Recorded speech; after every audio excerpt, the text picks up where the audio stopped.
वंदो सद्गुरु चरण को, करूं सुप्रेम प्रणाम। अशुभ हरण मंगल करण, श्री देवचंद्र जी नाम। श्री प्राणनाथ निज मूलपति, श्री महराज सुनाम। तेज कुंवर श्यामा जुगल को, पल पल करऊं प्रणाम, पल पल करऊं प्रणाम। बोलिए श्री प्राणनाथ प्यारे की जय, धाम के धनी की जय। श्री कृष्ण कन्हैया लाल की जय। श्री श्यामा महारानी जी की जय। महाराजा छत्रसाल की जय। श्री सद्गुरु महाराज की जय। सर्व सुंदर साथ की जय।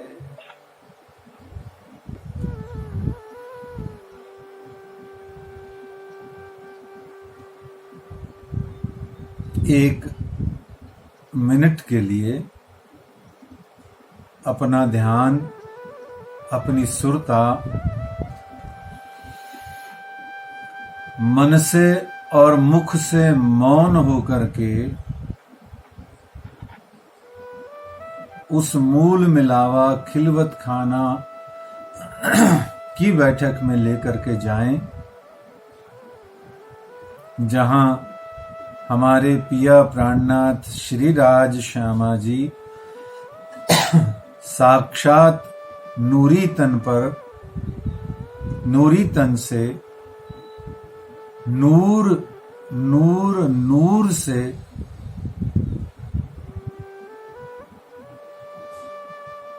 विराजमान है। उनके चरणार बिंद का, नूरी चरणों का ध्यान कीजिए।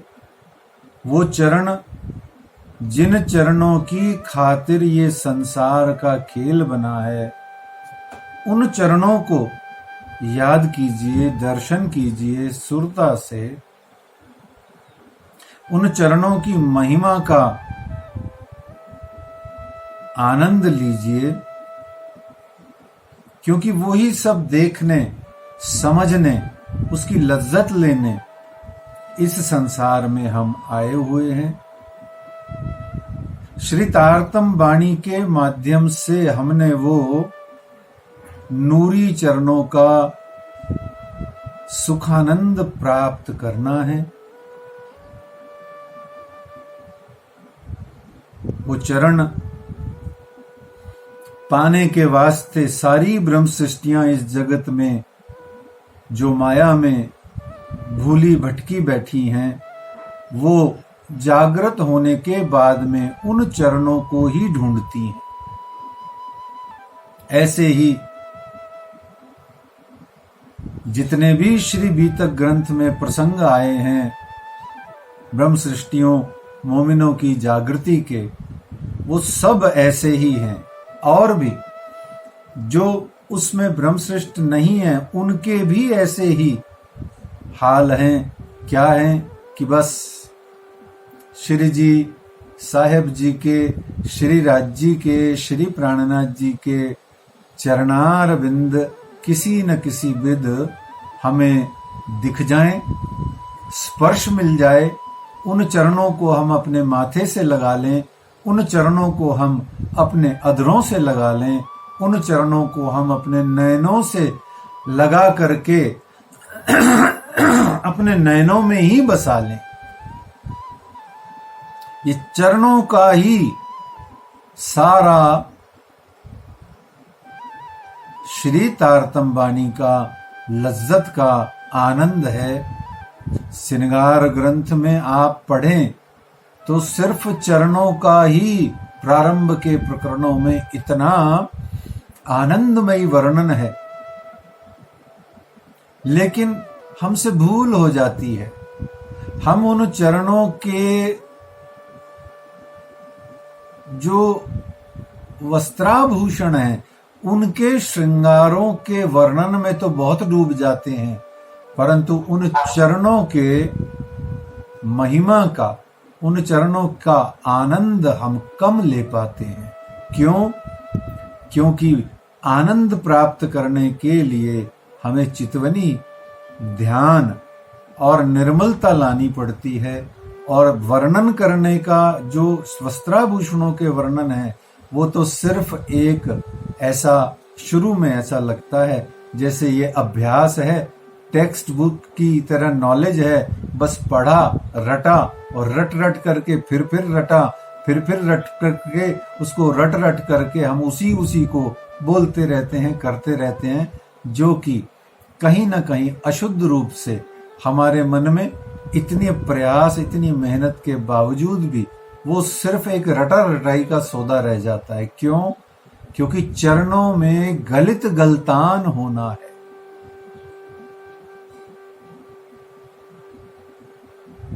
जब तक उन चरणों में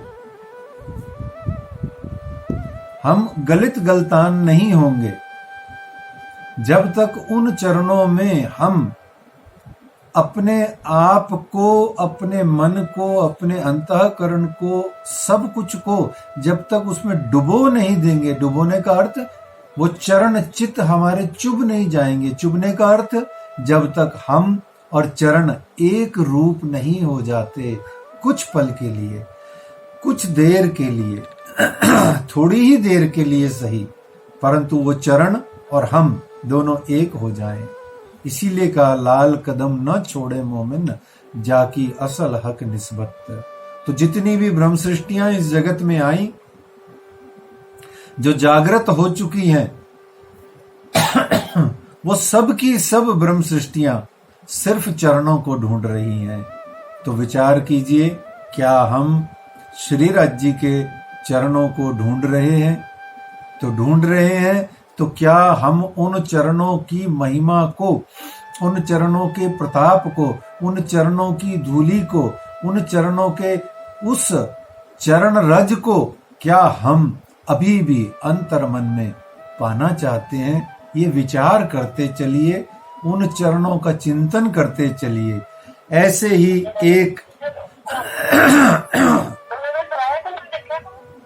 ये एक माइक खुला है किसी का।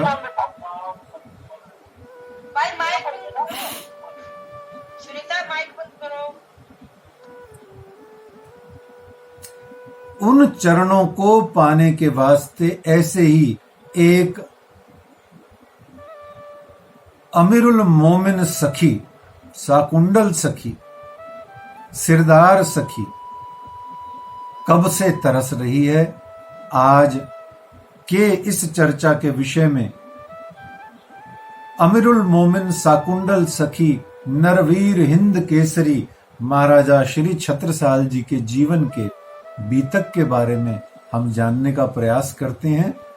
छत्रसाल जी महाराज की 377वीं जन्म जयंती आगामी 29 मई को है, 2025 गुरुवार को।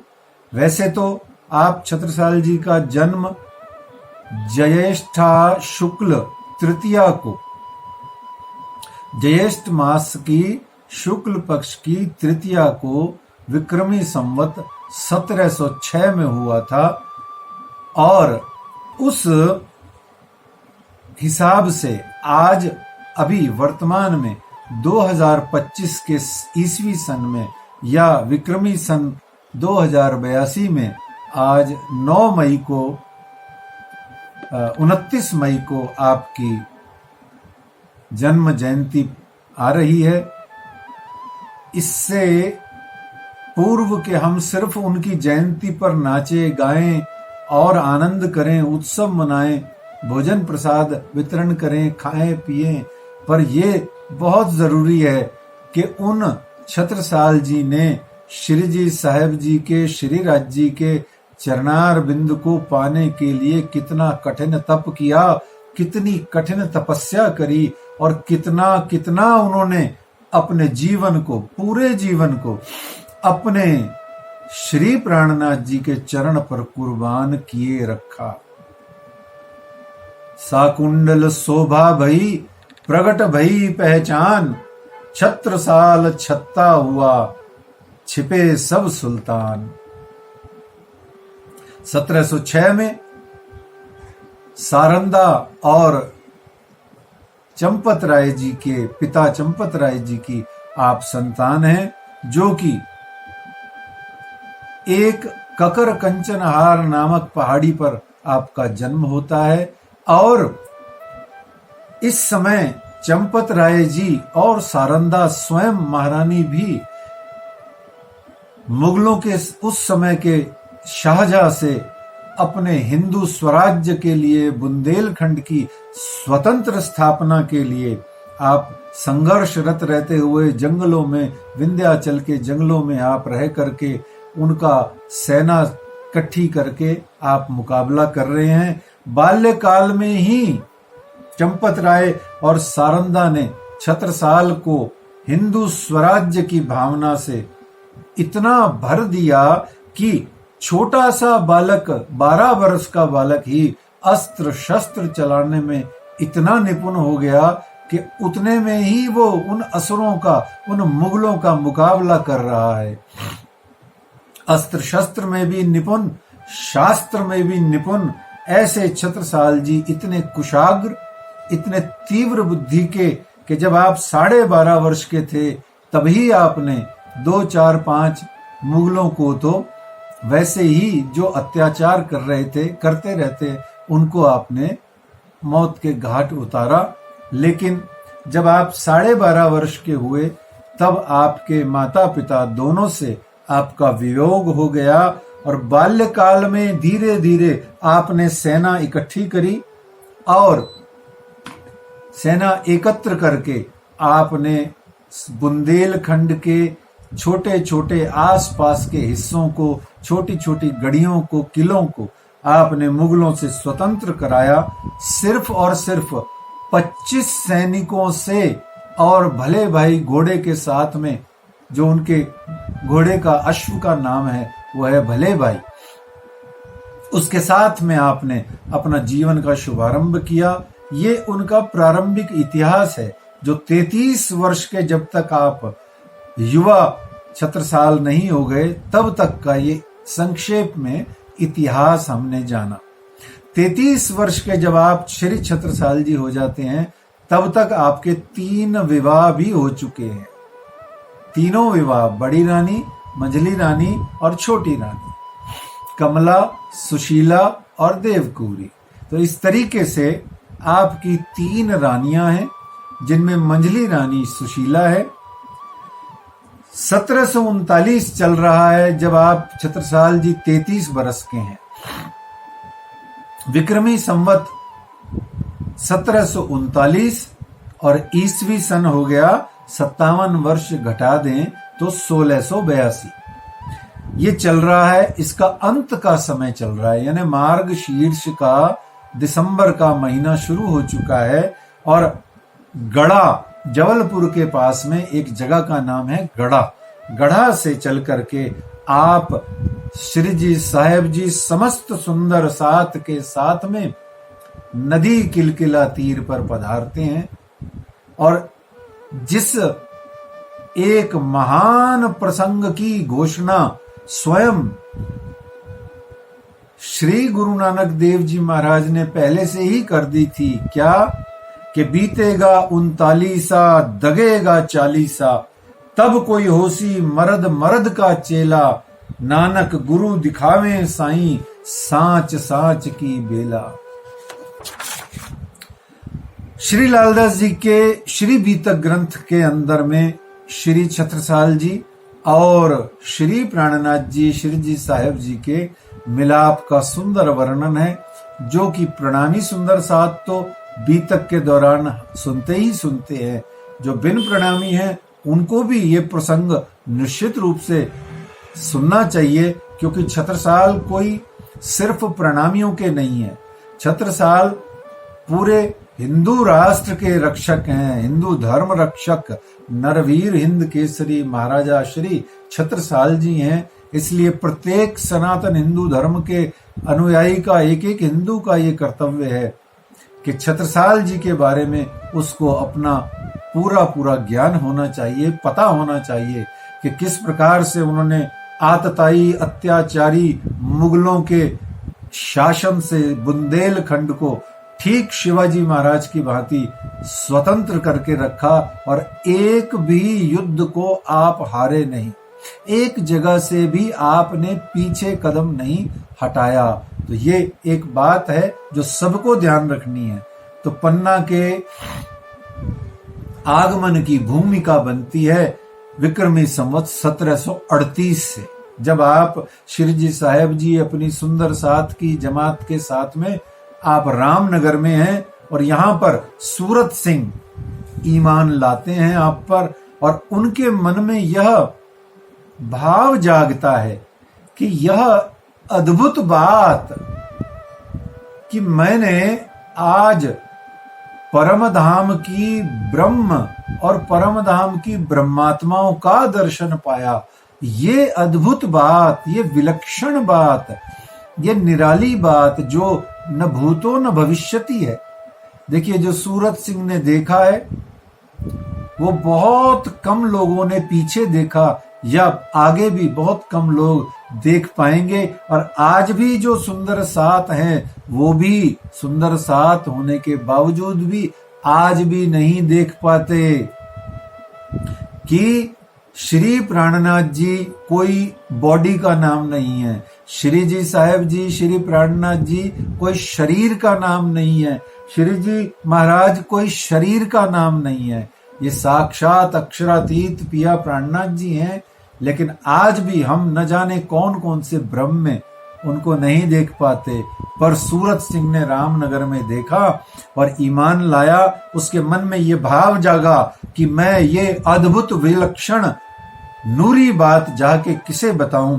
तो ब्रह्मात्माओं को मैंने धरती पर देखा, साक्षात पूर्ण ब्रह्म को मैंने धरती पर देखा। ऐसा भाव हृदय में लेकर के उमंग से, फुरत से, जोश से, तरंग में भर करके वो दीवान देवकरण जी के पास जाते हैं और उनको जाके कहते हैं, गया दीवान देवकरण पे एक सुनी मैं बात, तुम्हारे आगे कहता हूं मैं देखी हक जात। हक जात किसे कहते हैं? हक की जात। हक की जात कौन है? जात यानी जाए हुए, यानी कि हक की जात कौन है? सुंदर सात हक की जात है। निस्बत हक की जात है, निस्बत में इसक, निस्बत वास्ते इसक इत आया बेशक। तो इस तरीके से हक जात कौन है? सुंदर सात का एक नाम है, ब्रह्म सृष्टियों का एक नाम है हक जात। तो चलो मेरे साथ तुम, मैं कराऊं दीदार। सूरत सिंह कहता है, देवकरण मेरे साथ चलो, चलो मेरे साथ तुम, मैं कराऊं दीदार। केतकी पर रहते हैं देखो धनी निर्धार। वो केतकी नदी के किनारे अपना डेरा करके अपने ब्रह्मात्माओं के साथ में वो श्री राज श्यामा जी स्वयं, श्री प्राणनाथ जी, श्री बैजूराज श्यामा महारानी जी वहां विराजमान हैं। आओ मैं तुम्हें दीदार करा के लाता हूं, ऐसा अवसर फिर हाथ नहीं आएगा। लाए दीवान देवकरण को देख के लगे कदम। देवकरण जी उसको, सूरत सिंह को लेकर के आए। और देखो यहां फिर आपसे शुरू में भी कहा, सारी ब्रह्म सृष्टियां सिर्फ चरणों को ढूंढ रही हैं, और जो ब्रह्म सृष्टि चरणों के अलावा कुछ और अभी साधना कर रही है तो वो कृपया अपनी साधना का करेक्शन करके स्वयं की पूरी साधना चरणारविंद में लगा दो, क्योंकि यही चरण निस्बत है हमारी। इन चरणों से ही निस्बत है, ये चरण ही निस्बत की निशानी है, इन चरणों में ही सब कुछ है। क्या कहते हैं? लाए दीवान देवकरण को देख के लगे कदम, सक कछु ना लाया सिर पर चढ़ाया हुक्म। कोई शक उसके हृदय में नहीं आया और सिर पर उसने हुक्म चढ़ाया। और थोड़ी चर्चा सुन के दिल की भागी शक। थोड़ी सी चर्चा आपने सुनी और हृदय से आपके हर प्रकार की शंका निकल गई। आप बेशक हो गए, निशंक हो गए, डाउटलेस हो गए। और ऐसे ही मन में उनके तुरंत आया कि मैं महाराज सो कहो ओ ईमान ल्यावे बेशक।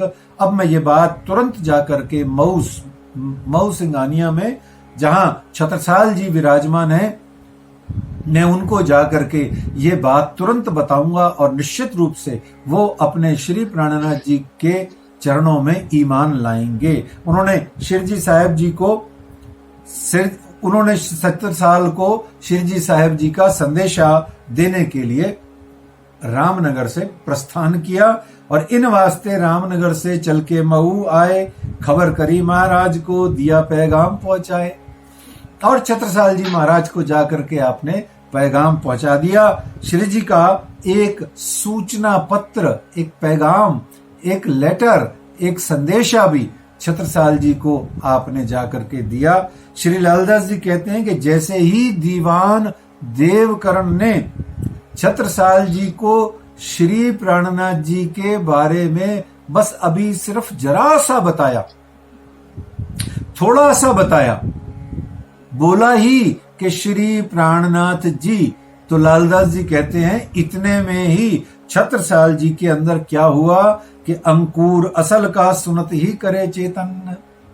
जिनके अंतर्गत आत्माएं होती हैं, परम धाम की आत्मा होती है, उसके अंदर में, जिसके अंदर में परम धाम की आत्मा का अंकुर होता है, वो जैसे ही परम धाम श्री राज जी, श्री श्यामा जी, श्री तारतम बानी, श्री प्राणनाथ जी, पन्ना परम धाम, ये शब्द सुनते ही उसके अंदर में वो अंकुर तुरंत अंकुरित होकर के, चैतन्य से परिपूर्ण होकर के, उसका मन, उसकी बुद्धि, उसका चित्त, मनसा वाचा करना कर्मणा, सब उसका ध्यान श्री प्राणनाथ जी के ऊपर केंद्रित हो जाता है। क्यों? क्योंकि उसको स्वयं की पहचान हो जाती है कि मैं कौन, कहां से आई या कहां है मेरो भरतार। तो जैसे ही श्री प्राणनाथ जी का लेटर, संदेशा उनको दिया, पत्र उनको दिया, पत्र पढ़ते ही श्री छत्रसाल जी के अंदर में उनकी आत्मा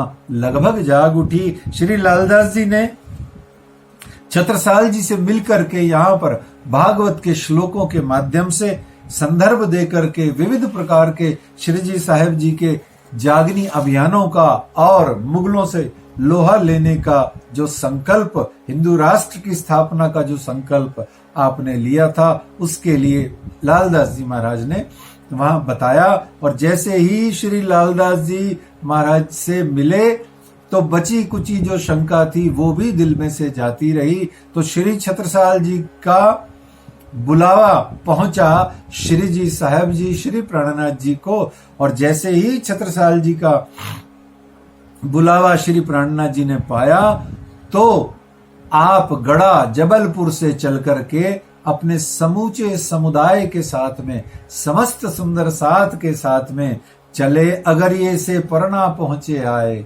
चले अगरिये से परना पहुंचे आए, डेरा किया अमराई में, ठौर झंडे की चित लाए पिया जी, ठौर झंडे की चित लाए। नदी किलकिला तीर पे, उतरे परमहंस आए, तिनमें सिरदार अक्षराती, देख अपना ठौर सुख पाए पिया जी, देख अपना ठौर सुख पाए। अपना ठौर देखा श्री जी साहिब जी ने, श्री प्राणनाथ जी ने, और सुख पाया। अपना ठौर अर्थात परम धाम, जो मूल परम धाम है, वहां पर जो आपने दिल में अपने लिया था, तब जो लई हक के दिल में क्या कि मैं इस धरती पर विंध्याचल पर्वत के ऊपर सुंदर धाम सुहाऊंगा, वो परम धाम की ये भूमि निश्चित रूप से मुझे मिल गई है, इसलिए अपना ठौर देखा और श्री जी ने सुख पाया और झंडा गाड़ा प्रेम का, ठौर झंडे की चित ले आए। यहाँ उन्होंने झंडा गाड़ दिया, जागनी का झंडा, प्रेम का झंडा, श्री निजानंद संप्रदाय, श्री कृष्ण प्रणामी संप्रदाय का झंडा आपने यहाँ गाड़ दिया। ये विक्रमी संवत 1740 मार्गशीर्ष के महीने में 5000 सुंदर साथ के साथ में आप अमराई घाट पर आए। अमराई है ना अमृत घाट, अमृत है ना आमों का घाट, कैरियों का घाट, वहां पर आप आए, डेरा किया, किलकिला नदी के तट पर डेरा किया, विश्व की नदिया को अमृत किया, सुख सबन पहुंचायो, आली मोही प्राणनाथ मन भायो। पन्ना नगर को आपने अपने चरणों से परना परम धाम किया, झंडा प्रेम का गड़ गया। और यहां से छत्रसाल जी को खबर भेजी गई कि भेजी खबर महाराज को, आप पहुंचे आए इत, कह भेजी महाराज ने, मोही बने न आवन तित्त। यहां आकर के नदी किलकिला तीर पे परना जी में आकर के आपने, जो कोई भी सुंदर साथ परना जाए वो किलकिला नदी पे जा करके 20-25 मिनट घूमे नंगे पैर और देखे कि मेरे पिया प्राणनाथ जी किधर से आए थे, कौन से रूट से आए, कहां से आए, 4 कदम पैदल चल के देखे, कहां कनाते गाड़ी, कहां डेरा किया होगा, मेरे पिया प्राणनाथ जी ने किधर 5000 लोग ठहरे होंगे, क्या हाल हुआ होगा, छत्रसाल जी किधर से मिलने आए होंगे। ये सब लोकेशन का आप वैसे ही दर्शन पाए वहां जाकर के, जैसे आप अपने घर को या विवाह में या किसी उत्सव को करने में कितने दिमाग लगा के आप मेहनत करके लोकेशंस देखते हैं। असली लोकेशन तो ये है, अखंड लोकेशन तो ये है, ये हर बार जाके देखनी चाहिए। क्या पता किसी दिन वो चरणों की रज धूली कोई एक कण पड़ा हो सच्ची में वहां पर, आज तक जो श्री जी के चरणों को छू करके आज तक वो पड़ा हुआ है वहां, क्या पता वो आपके हाथ आ जाए, आपके उड़ करके माथे पे आ जाए। ऐसी ही चरण रज को पाने के वास्ते बार बार जाया करो अमराई घाट पर। तो उस अमराई घाट से आपने किलकिला नदी के किनारे से खबर भेजी, महाराज छत्रसाल जी आप पधारो, हम लोग आ गए हैं। लेकिन छत्रसाल जी ने वहां से पलट के कहलवाया कि आप, हे श्री जी साहेब जी, आप सारे सुंदर साथ को और बाईजूराज आदि सभी महिला सुंदर साथ को सबको छोड़ करके अपने चंद 2-4-5 सुंदर साथ के साथ में आप कृपया करके मऊ सिंघानिया में पधारो, क्योंकि मेरे मऊ सिंघानिया को इस समय शेर अफगन की सेना ने चारों तरफ से घेर रखा है, उसने डेरा लगा के बैठा है, इसलिए अभी वर्तमान में मेरा राजधानी को छोड़ करके आना अनुचित है। इस आप अभी आ सकते हो क्योंकि आपको कोई नहीं पहचानता, मुझे सब पहचानते हैं। तब आप चले परने से मऊ पहुंचे आए, तब आप श्री जी साहेब जी वहां से चल करके मऊ पहुंचते हैं और वहां पहुंच करके मऊ में तिंदुनी दरवाजे डेरा किया वाही, राजा भेष बदल के दर्शन किया ताही। देखो मेरे पिया प्राणनाथ जी का दर्शन, उनकी अमीरुल सखी, सिरदार सखी, पूरे जागनी ब्रह्मांड का जिसके ऊपर दारोमदार आने वाला है, जो जागनी ब्रह्मांड की रूपरेखा को बनाने वाली है। याद रखिए सुंदर साथ जी, आप में से कोई भी सुंदर साथ जो भी हो, जो धामी नहीं है या जो राजा राम जी अग्रवाल अथवा श्री झांझन भाई जी भंडारी माहेश्वरी जी का मूल वंशज नहीं है, उसके अलावा जितनी भी हम प्रणामी सुंदर साथ की जागनी है, वो सब जागनी छत्रसाल जी की कहलाई जाती है, क्योंकि हम सब छत्रसाल जी के ही द्वारा यूं यूं टर्न बाय टर्न आगे नीचे चलते चलते जागृत किए हुए सुंदर साथ हैं। तो ऐसे छत्रसाल जी को भी प्रथम दर्शन पाने के लिए, क्योंकि इस समय शत्रुओं का भय चल रहा है, ऐसे अपने पिया प्राणनाथ जी का दर्शन पाने के लिए भी आप देखिए कैसे करके एक अंगना छिप छिप करके रूप स्वरूप भेष बदल करके दर्शन कर रही है। मऊ में तिंदुनी दरवाजे डेरा किया वाही, राजा भेष बदल के दर्शन किया ताही। दूर से भेष बदल करके राजा ने दर्शन किया। मऊ सिंघानिया जो कि बुंदेलखंड में है और छतरपुर से 18 किलोमीटर और पन्ना जी से 90 किलोमीटर दूर है, उस जगह पर आपने दर्शन पाया और फिर यहीं पर ही घूमते घूमते वहीं घूमते रहे। जब मिल गए श्री जी, दर्शन पा लिया तो वहीं वहीं घूमते रहे। फिर दूजी बेर भेष बदल के कर शिकारी को साज, फिर दूजी बेर भेष बदल के कर शिकारी को साज, सात सबों के बीच में बैठे थे श्री राज। आप श्री राज जी, श्री प्राणनाथ जी, श्री जी साहब जी सभी सुंदर साथ के बीच में पेड़ के नीचे अपना डेरा आसन लगा करके वहां बैठ करके चर्चा कथा कर रहे। ये मिलन वाला जो प्रसंग है, ये जो अभी हम बात कर रहे हैं लालदास जी की बीतक के आधार पर, ये जो मिलन का प्रसंग है, ये छत्रसाल जी ने स्वयं अपने पुत्र जगत राज को पत्र में लिख करके विस्तृत वर्णन इसका उन्होंने छत्रसाल जी ने जगत राज अपने पुत्र को लिख करके भेजा है, जो आज भी मध्य प्रदेश के संग्रहालय में छत्रसाल पत्रावली के नाम से सुरक्षित है। और फिर कहते हैं लालदास जी आगे, तहां जाए ठाड़े भय तरह मूड की लाए, और फिर ऐसे खड़े हो गए। कैसे खड़े हो गए? मूड की तरह। मुझे तो कोई अक्ल ही नहीं, मैं तो आपको जानता ही नहीं। छत्रसाल जी, नहीं नहीं, कौन? साकुंडल सखी यूं खड़ी है, मैं तो पिया आपको जानती ही नहीं।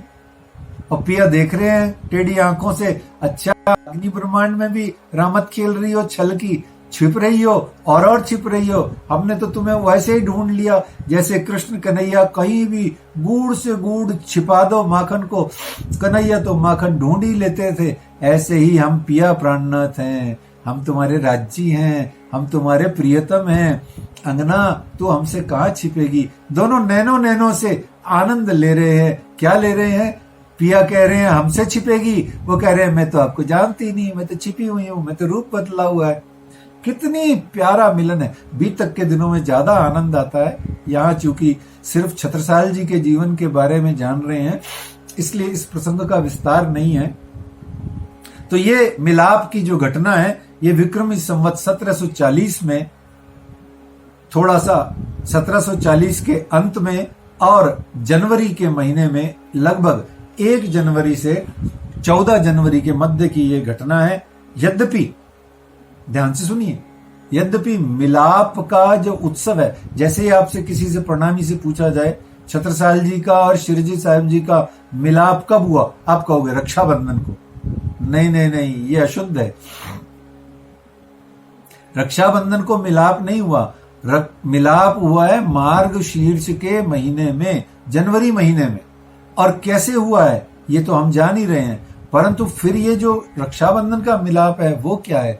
वास्तव में रक्षाबंधन का जो मिलाप है, ये श्री लालदास जी जब बीतक ग्रंथ को संपादित संकलित कर रहे थे, जब उसकी जिल्द बांध रहे थे, श्रावण मास की पंचमी से लेकर के जन्माष्टमी के बीच में जब ये जिल्द बांध रहे थे, तब इसके मध्य में जो श्रावण मास की पूर्णिमा यानी कि रक्षाबंधन का दिन आता है, उस दिन प्रसंग में चलते चलते छत्रसाल जी बीतक लिखते लिखते महामती जी की बीतक, महामती जी का रूप धारण करके, महामती जी की शक्ति धारण करके श्री लालदास जी जब बीतक का संकलन कर रहे थे, तब रक्षाबंधन वाले दिन छत्रसाल जी और शिवजी साहब जी के मिलाप का प्रसंग आता है। इसलिए बीतक के दिनों में मिलाप रक्षाबंधन पे मनाया जाता है। अन्यथा मिलाप सच्ची में तो सर्दियों में हुआ है, वो श्रावण मास है, बरसात का टाइम चल रहा है। तो ऐसे में छत्रसाल जी आए बैठे बिछोने पर बहुत किनारे दूर। फिर क्या हुआ? पहले शिकारी का भेष धारण करके आए, फिर मूड की तरह जाकर के खड़े हो गए। तो वहां मूड की तरह जाके खड़े हो गए और राम राम कर ली उन्होंने, और वहीं पर खड़े हैं। तो उन्होंने शिरजी साहब जी ने उनको कहा, नहीं नहीं ऐसा करो, तुम यहाँ आ जाओ। तो फिर आए बैठे बिछोने पर बहुत किनारे दूर। तो वो आकर के थोड़ा सा दूर, बिछोना जो दरी बिछी हुई है उस पर आके दूर तक होके बैठ गए। और फिर धीरे से शिरजी ने कहा, और पास में आओ। तो और पास में आओ, हमारे निकट आके बैठो। तो अब यहां पर उन्होंने कहा कि यहां तहां से उठ आगे भये तो भी बुलाए आगे, कहीं अब तो परे तुम फंदे में कहां जाओगे भागे। अब तो तुम मेरे फंदे में फंस गए हो, अब कहां भाग के जाओगे। यहां छत्रसाल जी बहुत सुंदर जवाब देते हैं, कहते हैं कि तब कही महाराज ने, नहीं ऐसो ब्रह्मांड में कोई जो हम पर फंदा डाल रही, एक आम सिर्फ और सिर्फ बुद्ध जी से होए। उनके हम चाकर हैं 12 बरस से, तिनकी छाप का रुपया देखो तुम हमसे। यूं करके गले में जो छाप का रुपया था वो दिखा दिया, देखो श्री जी बुद्ध जी की छाप का रुपया भी हमारे पास 12 बरस से है, जो हमारे छाती से लगा हुआ है। तब श्री जी साहेब जी ने यहाँ पर अपना बिछौना हटाया, आसन उठाया और कहा, देखो यही है क्या तुम्हारे छाप के बुद्ध जी के सिक्के। तब छत्रसाल जी चौंक पड़े और वहां से फिर आप इतना दर्शन पा करके आप अपने महल में आ गए। आत्म जागृति हुई, पहचान हुई। ये हकीकत कह के उठे उठते महाराज, ये हकीकत कह करके वहां से महाराज उठ गए अपने महल में। कही भाई जो बीतक आज वहां जाकर के अपनी रानी, बड़ी रानी को, जो जेठी रानी है, देव कुंवरी जो रानी है, उसको जाकर के आपने आज की सारी हकीकत बताई और कहा कि ये जो आए हैं, ये जो ब्रह्म है, ये जो ब्रह्मात्माएं हैं, ये जो स्वयं है, ये साक्षात परवरदिगार है। तुम्हें अगर दर्शन पाना है, जिसको भी दर्शन पाना है, वो जाओ वहां दर्शन पाओ। तो वहां पर देव कुंवरी जो मऊ में उस समय थी, वो ब्राह्मणियों का वेश बदल करके, क्योंकि युद्ध का समय चल रहा है, तो ब्राह्मणियों का वेश बदल के वहां गई। और इस प्रकार से फिर छत्रसाल जी वापस आए वहां पर, क्योंकि ये जो समय चल रहा है शेर अफगन के युद्ध का चल रहा है, तो यहाँ पर दीवान देवकरण जी के साथ में आप फिर वापस आते हैं अपने पूरे ओरिजिनल रूप में, और यहाँ आकर के दर्शन पाते हैं, चरणों में प्रणाम करते हैं। यहाँ युद्ध में जब आप शेर अफगन से युद्ध करने जा रहे हैं, तो श्री राज रुमाल लेके सिर पर धरा महाराज, हाथ धरा सिर ऊपर, होए पूर्ण मनोरथ काज। श्री राज जी ने आपके सिर पर अपना वरद हस्त रखा, अपना रुमाल उड़ाया और उनको विजय का आशीर्वाद दिया। और उस समय सेना के लोग अब यहाँ कहने लगे, यदि इस बार, क्योंकि शेर अफगन के पास 8000 की सेना और छत्रसाल जी के पास मात्र 1000 की सेना, शेर अफगन के पास में 3000 घुड़सवार और इनके पास 1000 की सेना में चंद घुड़सवार, तो सेना का युद्ध लड़ना बहुत बड़ी डिफिकल्ट बात थी।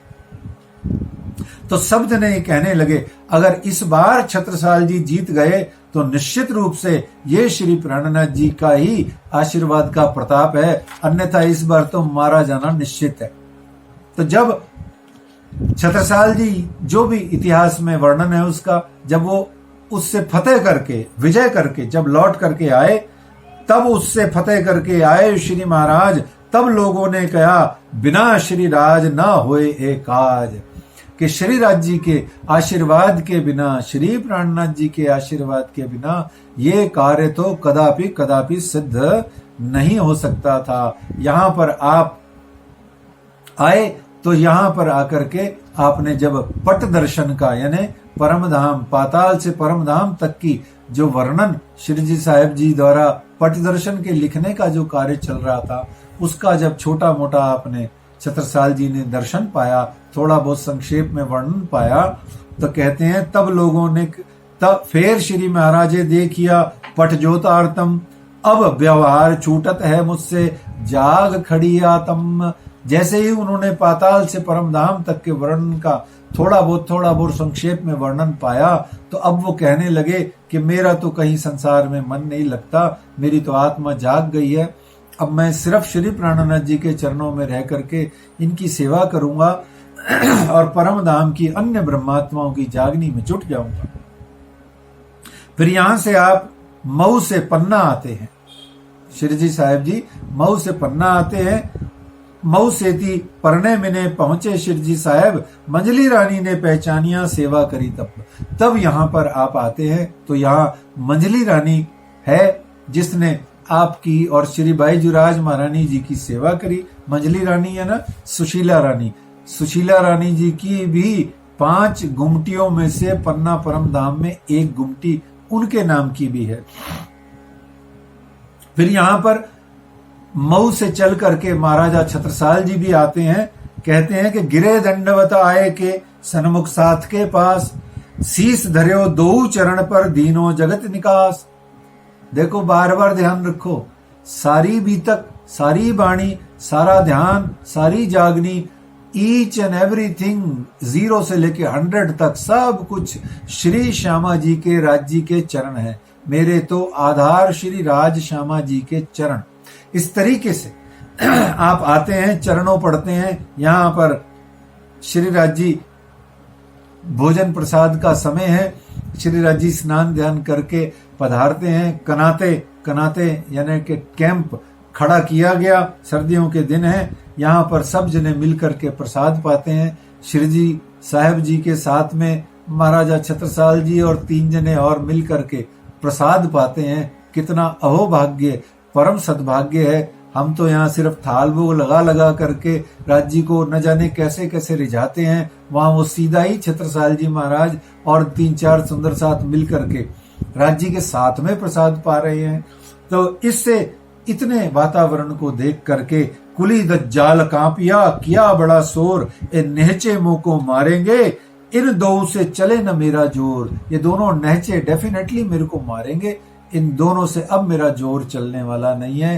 कुली दज्जाल कांपिया और जिसके मर्जी मन में जाकर के वो बैठ गया। इवन छत्रसाल जी के चाचा बल दीवान तक को भी मन में शंका ले आया कि ये तो मुसलमानों के जासूस हैं, औरंगजेब के भेजे हुए हैं, ये तो कुरान पुरान की भी बात करते हैं, न जाने कैसे हैं, क्या हैं, आदि इत्यादि करके कली काल ने, दज्जाल ने न जाने कहां कहां घुस करके छत्रसाल जी और श्री जी साहब जी के इस सुंदर दिव्य मिलन में बाधा पैदा करने की कोशिश करी, परंतु ऐसा कुछ भी नहीं हुआ। लालदास जी कहते हैं कि विक्रमी संवत 1740 से पधारे परना में, सेवा करी महाराज ने, क्यों कहूं इन जुबा से। फिर यहां से कहते हैं कि चौपड़े की हवेली मिने तहां पधराए श्री राज, चौपड़े की हवेली मिने तहां पधराए श्री राज, चले आप सुखपाल ले कांध पर कुंवर महाराज।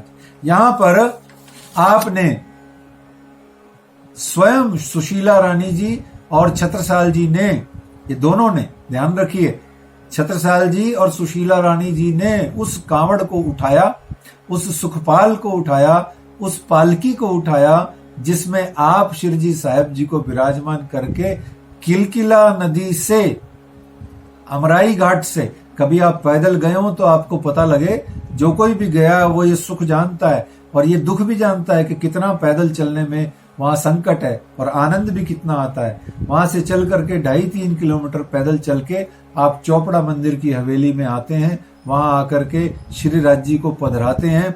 पधरा करके वहां पर पावड़े की सेवा होती है। छत्रसाल जी अपना पाग बिछाते हैं और सुशीला महारानी जी अपनी साड़ी का पल्लू बिछाती हैं। फिर वहां पर कंपटीशन होता है, कितना प्यारा कंपटीशन कि सुशीला महारानी जी अपने साड़ी का पल्लू बिछाती हैं, छत्रसाल जी उसको हटा देते हैं, बोले हट तू पहले कैसे, मैं पहले, तो अपनी पाग लेके बिछाते हैं। पर शिरजी साहब जी ने लीला कर दी, छत्रसाल जी की पाग ही छोटी कर दी। ये ऐसे अजीब से छलिया राज्य हैं, कहीं द्रौपदी का चीर बढ़ाने के लिए, उसके वस्त्रों को बढ़ाने के लिए लंबे पे लंबा कर देते हैं, कहीं सुशीला महारानी जी जैसी प्यारी प्यारी अंगना का दिल का भाव रखने के लिए छत्रसाल जी की पाग का कपड़ा भी थोड़ा छोटा कर देते हैं। तो ऐसे में ये लीला वहां हुई और वहां पर विराजमान किया, पधराया। और यहां पर पधरा करके कहते हैं कि अपनो आपो सब दियो और दियो सब राज, अपना आपा सब दियो और दियो सब साज, आरती निछावर करी के कई धन धन दिन है आज। आपने यहाँ आरती निछावर करी यानी कि आरती उतारी और कहा यही मेरे जीवन का सबसे बड़ा धन्य धन्य दिन है।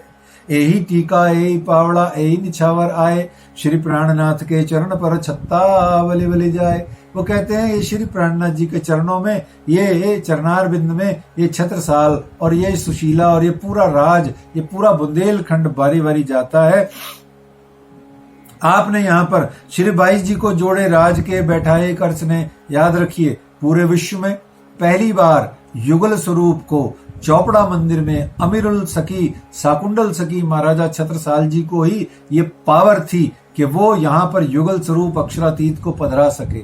इसके अलावा पहले युगल स्वरूप की आरती कहीं नहीं हुई। सबसे पहली आरती पूर्ण ब्रह्म ब्रह्म से प्यारे, ये जो आरती है युगल स्वरूप की, ये चौपड़े की हवेली में हुई है, जहां आपने पधराया और यहाँ अल्लाह पधरा करके ये आरती करके आप छत्रसाल जी बहुत जबरदस्त घोषणाएं करते हैं। दो क्या कहते हैं?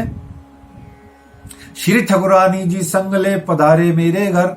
ये जो साक्षात अक्षरातीत पिया प्राणनाथ जी हैं, ये श्री राधे रानी जी को, श्री श्यामा रानी जी को, श्री श्यामा महारानी जी को, श्री बाईजूराज महारानी ठकुरानी जी को लेकर के मेरे घर पधारे हैं। श्री ठकुरानी जी संग ले पधारे मेरे घर, धनी बिना तुम्हें और देखे सो नहीं मिसल मात भर। जो आपको श्री राज्जी श्री श्यामा जी के अलावा कुछ और कोई शरीर देखे, कोई बॉडी देखे, कोई भी किसी भी रूप स्वरूप में देखे, वो मिसल मातबर नहीं है। वो न जाने कौन है, मिसल मातबर नहीं है।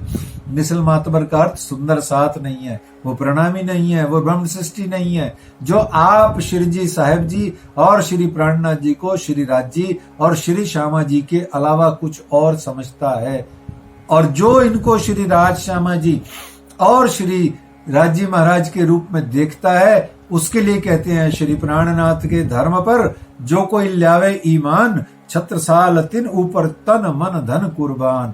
उस पर आप कुर्बान होते हैं, वारी वारी जाते हैं। यहीं खीजड़ा मंदिर में आप श्री राज्जी उनको ले जा करके दो जगह पर बहुत सुंदर छत्रसाल जी का राज्जी महाराज आशीर्वाद से आनंद मंगल करते हैं। एक खिजड़ा मंदिर में आपको पान का बीड़ा देते हैं, तलवार देते हैं, सिर पर रुमाल उड़ाते हैं और आशीर्वाद दे करके कहते हैं, छत्ता तेरे राज में, अरे छत्ता तेरे राज में धक धक धरती होए, जित जित जित घोड़ा पग धरे तित तित फत्ते होए। जहां जहां तेरा ये भले भाई घोड़ा जाएगा, वहां वहां तेरी विजय होगी। वो धरती सारी की सारी हीरों से भर जाएगी। जाओ छत्रसाल, तुम्हें ये मेरा आशीर्वाद है। हिंदू राष्ट्र की स्थापना के लिए इस जगत के अंदर से अत्याचार की मुक्ति करके आप एक सनातन धर्म की स्थापना करो। ऐसे में आपको आशीर्वाद देते हैं। फिर बहुत आने वाले 2-5 साल बाद में जब श्री बंगला जी दरबार में आपको स्वयं श्री राज्जी पाग पहना करके, पगड़ी मुकुट पहना करके, तिलक लगा करके आपको महाराजा की उपाधि से सुशोभित करते हैं। तिलक लगा करके विजयाभिनंदन बुद्ध जी ब्रह्म श्रेष्ठ सिरताज, हाथ हुक्म छत्रसाल को दियो सो अपनो राज। साकुंडल शोभा भई प्रगट भई सुल्तान, साकुंडल शोभा भई प्रगट भई पहचान, छत्रसाल छत्ता हुआ छिपे सब सुल्तान। और इस तरीके से छत्रसाल जी फिर विविध प्रकार से आभूषणों से, वस्त्रों से आप श्री जी साहिब जी की सेवा करते हैं। फिर सबको मालूम है, एक दिन भोजन का प्रसंग आया तो सोचने लगे कि 5000 की जमात का ये भोजन प्रसाद का अरेंजमेंट कैसे होता है, इतना रुपया पैसा कैसे आता है। जरूर इनके पास में पारसमणि है, कोई छड़ी है या कोई रसायन है जिसको छुआ के ये स्वर्ण बना लेते हैं और उससे इनका सारा खर्चा पानी चलता है। फिर जब एक दिन आपने पूछ ही लिया तो आपने शिरजी साहब जी ने बताया कि ये तो मेड़ता के अग्रवाल परिवार और माहेश्वरी परिवार की ये सेवा है, वो लोग ये सेवा भेजते हैं तो ये हमारा कारोबार सारा खर्चा पानी चलता है। आज भी अग्रवाल और माहेश्वरी जो मूल हैं, वहां से जो भी सिस्टम तय है वो खर्चा पानी आज भी छोटा मोटा जो भी सिस्टम है भावना के आधार पर, वो आज भी पन्ना जी में रसीद कटता है बकायदा इस नाम से। अदरवाइज तो अग्रवाल और माहेश्वरी परिवार न जाने कितनी कितनी सेवा करते हैं, बहुत बहुत सेवा करते हैं। पर ये जो विशिष्ट भावना वाली सेवा है कि जो परंपरा 350 साल से चली आ रही है वो आज भी निभाई जाती है। इसीलिए झीलना के अंदर में अग्रवाल और माहेश्वरी परिवार को अंदर धामी सुंदर साथ के जैसे परमिशन प्राप्त है, क्योंकि वो भी मूल राज्य के ही साथी हैं। तो इस तरीके से उनको जब पता लगा कि ये खर्चा वहां से आता है तो आप छत्रसाल जी बड़े उदास हुए। कोई बात नहीं, बल दीवान जी आए, उनको उदासी की बात पता लगी तो आपको कहा आपको उदास होने की जरूरत नहीं है, ऐसा करते हैं चलो एक साइड में चल के कोई पास वाला एक जगह, एक ठिकाना, एक राज्य पर, एक शहर पर विजय प्राप्त करते हैं। फिर वहां से जो भी चौथ प्राप्ति हो यानी टैक्स मिले वो हम इन सुंदर साथ समुदाय के लिए शिरजी साहिब जी के चरणों में अर्पित कर देंगे। और इसी युद्ध में आप हथनी पर बैठ करके स्वयं शिरजी साहिब जी ने भी आनंद पाया। और इतना छत्रसाल जी का राज्य इतना बढ़ गया कि कहने इतिहास कहता है इत यमुना उत नर्मदा इत चंबल उत टौंस। इत यमुना उत नर्मदा, एक तरफ यमुना जी, एक तरफ नर्मदा नदी, और इत चंबल, एक तरफ चंबल नदी और एक तरफ टौंस नदी। इन चारों नदियों के मध्य में जो भूमि है उसको बुंदेलखंड कहते हैं। इत यमुना उत नर्मदा इत चंबल उत टौंस, छत्रसाल सो लड़न की रही न काहू होंस। छत्रसाल जी से लड़ने की किसी की होंस यानी कि हिम्मत नहीं पड़ी। छत्रसाल जी ने 52 लड़ाइयां लड़ी। 82 वर्ष की उम्र में आप आखिरी दम तक, वृद्धावस्था के आखिरी दम तक आप लड़ते रहे। और आज इसीलिए पूरे बुंदेलखंड ही नहीं, अन्य स्थानों पर प्रणामी सुंदर साथ में भी छत्रसाल जी के लिखे हुए पद्य, उनके लिखे हुए भोग, उनकी आरती, उनकी सेवा पूजा में हम गाते हैं। और सब जन मिलकर के ये कहते हैं, हे छत्रसाल महाबली कीजो सदा भली भली, हे छत्रसाल महाबली कीजो सदा भली भली। फिर चौथ का दिन आता है, जब श्रावण मास का चौथ का दिन आता है तब आपको ये प्रसंग पता है कि मऊ से जब आप केन नदी क्रॉस करके आते हैं तो किस प्रकार से बाढ़ आई हुई होती है। वहां से छत्रसाल जी को अपनी पीठ का सहारा देकर के उस भले भाई घोड़े के पैरों के निशान आप शिरजी उनको दिखाते हैं। ये प्रसंग हम सब चौथ के दिन की लीला में सुनते हैं बीतक के दिनों में। और हमें पता लगा कि वो छत्रसाल जी जब चौथ के दिन जब आप शिरजी विश्राम ले रहे हैं तब छत्रसाल जी आते हैं और तलवार, अपनी जो जुल्फकार तलवार है वो निकाल करके शिरजी के सामने अपनी गर्दन जब काटने लगते हैं कि मेरे को अकेले परमधाम ले चलो या मुझे अपने साथ रखो। जब वो शर्त लगाते हैं तो शिरजी साहिब जी आपका तलवार सहित हाथ पकड़ करके कहते हैं कि आपको इस तलवार से शत्रुओं का, असुरों का नाश करना है तो वहीं पर इस श्री तारतम वाणी रूपी तलवार से, जागृत बुद्ध से आपको पूरे भारतवर्ष और विदेशों में सुंदर साथ की जागनी का, जीवों की जागनी का कार्य आपको करना है। निश्चित रूप से आपको जागनी का पूरा कार्यभार अपने ऊपर लेना है। ऐसा करके श्री जी साहब जी ने जागनी ब्रह्मांड की 120 वर्ष की लीला जो है विक्रमी संवत 1638 से लेकर के 1758 तक के 120 बरस की लीला में 7 बरस की लीला आप छत्रसाल जी महाराज के द्वारा श्री राज जी के, श्री प्राणनाथ जी के साक्षात आवेश के द्वारा संपन्न होती है। जिस 7 साल की जागनी का आज श्री निजानंद संप्रदाय का ये सुंदर स्वरूप, इतना विशाल स्वरूप हम सब देख रहे हैं, आगे भी देखेंगे। ये सब उन्हीं महाराजा छत्रसाल जी का प्रताप है। उन छत्रसाल जी का गुणगान करते हुए, उनकी जन्म जयंती मनाते हुए आइए श्री छत्रसाल जी महाराज की जय, श्री प्राणनाथ प्यारे की जय, धाम के धनी की जय। प्रणाम। प्रणाम जी महाराज जी, बहुत बहुत आनंद आया।